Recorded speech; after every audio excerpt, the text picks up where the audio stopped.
DJI Mic Mini'ni 250 metrda ovoz yozishini tekshiramiz. Video davomida buni obzori va O'zbekistondagi narxini ko'rishingiz mumkin. Pluslari va minuslarini hozir ko'rib chiqamiz. Komplektini ko'rsatamiz. Oldingi va yangi modellarini tepada ko'rsatib ketamiz.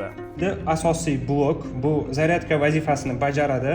Operator bilan gaplashyapman 50 metr. Ikkita mikrofon joylashgan. Xohlasanglar bitta, xohlasanglar ikkita mikrofonni birdaniga ishlatsanglar bo'ladi. Type-C переходник bo'ladi. Bu telefon orqali agar zapis qiladigan bo'lsanglar 150 metr. Komplektida yana shamolga qarshi nasadkali, agar kameraga ulaydigan bo'lsanglar 3 mm li переходниклari chiqadi. Chorsuni qoq markazidaman 200 metr. Sifatli juda ham chexol solishgan. Plus tarafi bu ixchamgina, oldingi modeli kattaroq bo'lgan. Madrasani tagidaman 250 metr. Minus tarafi oldingi modelda 3 mm li port bo'lgan. Bu yanada qo'shimcha bunga o'xshash petlichka mikrofonlarni ulab turib, chiroyligina, akkuratni kontent olsa bo'lardi. Bu yangi mikrofonda bunaqa joyi yo'q.